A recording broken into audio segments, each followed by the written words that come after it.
Assalamualaikum warahmatullahi wabarakatuh. Selamat pagi anak-anak.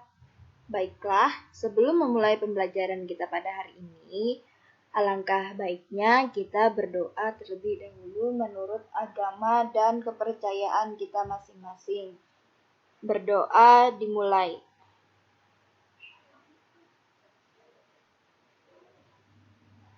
Berdoa selesai. Nah, untuk absensi pada hari ini, masih sama seperti biasa, kalian absen di Google Classroom masing-masing ya.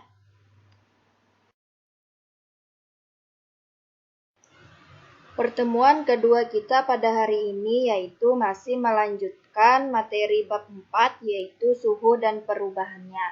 Nah, jika minggu kemarin tujuan pembelajarannya kita mempelajari tentang definisi suhu, jenis termometer, menentukan skala suhu dengan melakukan pengukuran suhu dengan menggunakan termometer, dan mampu menentukan skala termometer tak berskala dan membandingkan dengan termometer berskala, maka tujuan pembelajaran kita pada hari ini yaitu yang pertama, menjelaskan definisi pemuaian. Yang kedua, menjelaskan pemuaian zat padat, zat cair, dan gas.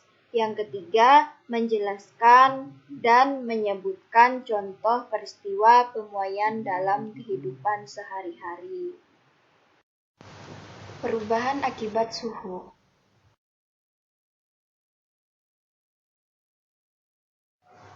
Apa yang terjadi pada benda jika suhunya berubah? Salah satu perubahan yang terjadi pada benda adalah ukuran benda itu berubah. Jika suhu benda naik, secara umum ukuran benda bertambah. Peristiwa ini disebut dengan pemuaian. Ada beberapa jenis pemuaian. Yang pertama, pemuaian zat padat. Zat padat dapat mengalami pemuaian. Gejala ini memang sulit untuk diamati secara langsung, tetapi seringkali kamu dapat melihat pengaruhnya. Misalnya, saat kamu menuangkan air panas ke dalam gelas, tiba-tiba gelas itu retak. Retaknya gelas ini karena terjadinya pemuaian yang tidak merata pada gelas itu. Pada umumnya, benda atau zat padat akan memuai atau mengembang jika dipanaskan dan menyusut jika didinginkan.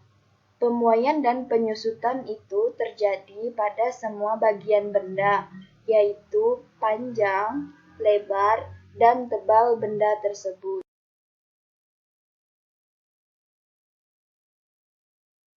Nah, oleh karena itu, para perancang bangunan, jembatan, dan jalan raya harus memperhatikan sifat pemuaian dan penyusutan bahan karena perubahan suhu. Jembatan umumnya dibuat dari besi baja yang saling disambungkan satu dengan lainnya. Untuk itu, agar sambungan besi baja tidak melengkung karena memuai akibat terik panas matahari atau menyusut di malam hari, sambungan-sambungan besi baja tidak boleh dipasang saling rapat satu dengan lainnya. Harus ada rongga yang cukup di antara sambungan-sambungan itu.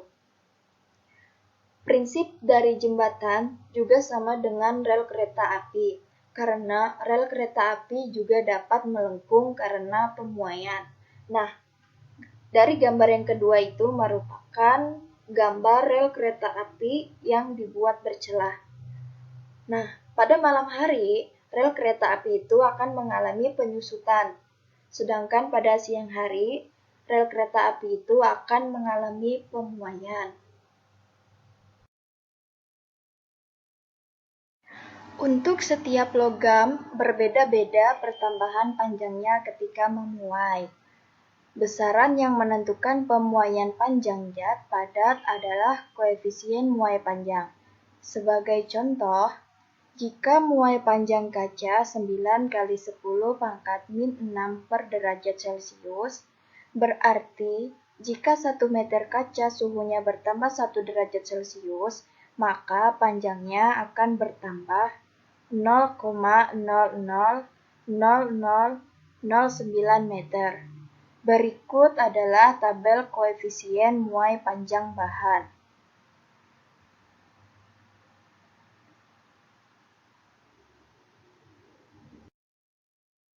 Nah, berikut adalah rumus untuk mencari koefisien muai panjang dan panjang benda setelah pemuaian. Dalam penggunaan matematika, koefisien muai panjang sama dengan pertambahan panjang per panjang mula-mula dikali dengan kenaikan suhu, atau yang bisa dirumuskan dengan alfa sama dengan delta L per L0 dikali dengan delta T. Pertambahan panjang merupakan panjang akhir dikurangi panjang mula-mula, atau bisa dilambangkan dengan LT dikurang dengan L0. Dengan rumus alfa sama dengan LT dikurang dengan L0 per L0 dikali dengan delta T. Panjang benda setelah pemuaian menghasilkan rumus L sama dengan L0 dikali dengan 1 ditambah dengan alfa dikali dengan delta T. Nah, dengan keterangan alfa sama dengan koefisien muai panjang, LT sama dengan panjang benda setelah dipanaskan, L0 sama dengan panjang mula-mula, dan delta T sama dengan kenaikan suhu, di mana T akhir dikurang dengan T awal. Nah, agar kalian paham dengan apa yang sudah saya sampaikan, maka saya akan memberikan satu contoh soal.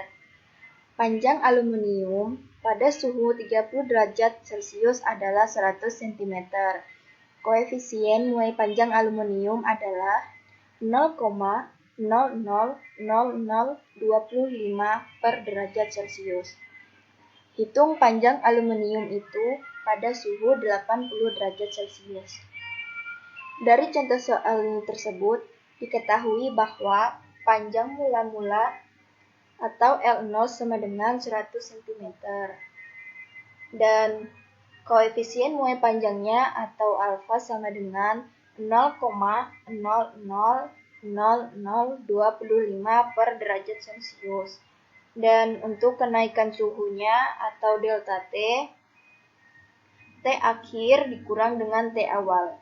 Nah, dari contoh soal tersebut, diketahui bahwa T akhirnya adalah 80 derajat Celcius dan untuk T awalnya adalah 30 derajat Celcius. Maka 80 dikurang 30 derajat Celcius sama dengan 50 derajat Celcius. Jadi, untuk delta T-nya kita ketahui bahwa nilainya adalah 50 derajat Celcius. Yang ditanyakan dalam contoh soal tersebut yaitu panjang aluminium pada suhu 80 derajat Celcius atau LT. Selanjutnya penyelesaian. Nah, dalam penyelesaian ini kita gunakan rumus LT sama dengan L0 dikali 1 ditambah alfa dikali dengan delta T. 100 dikali 1 ditambah 0,000025 dikali 50 sama dengan 100,125 cm. Nah, jadi panjang aluminium pada suhu 80 derajat Celcius adalah 100,125 cm.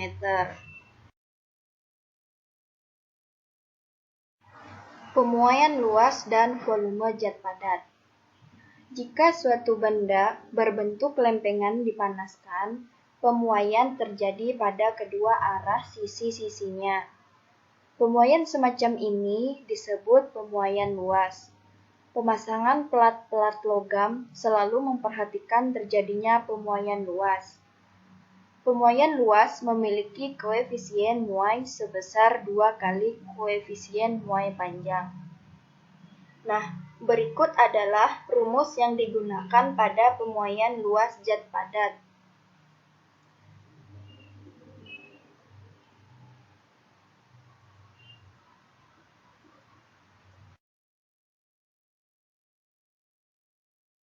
Selanjutnya, pemuaian volume pada zat padat. Bagaimanakah pemuaian yang dialami oleh kelereng dan balok besi jika kedua benda tersebut dipanaskan?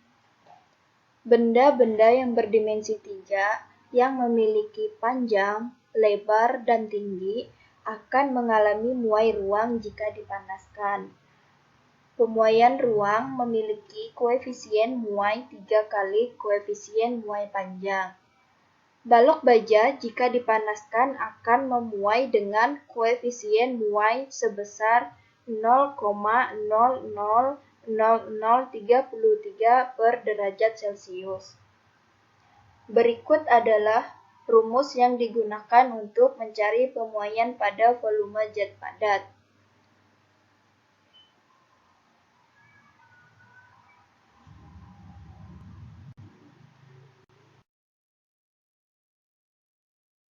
Materi selanjutnya yaitu pemuaian zat cair dan gas.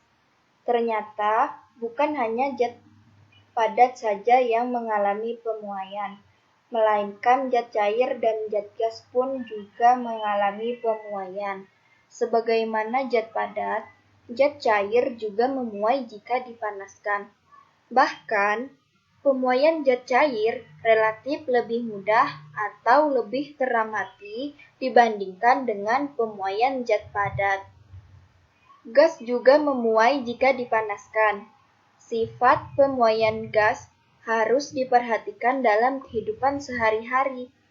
Misalnya, ketika memompa ban sepeda, jangan terlalu keras. Seharusnya sesuai dengan ukuran, karena gas-gas yang terdapat pada ban sepeda juga dapat memuai ketika panas dan dingin. Karena materi kita pada bab 4 yaitu suhu dan perubahannya sudah selesai, maka seperti biasa Ibu akan memberi tugas ke kalian agar kalian belajar dan lebih memahami materinya lagi di rumah masing-masing. Ada 2 tugas, bisa kalian lihat di video ya.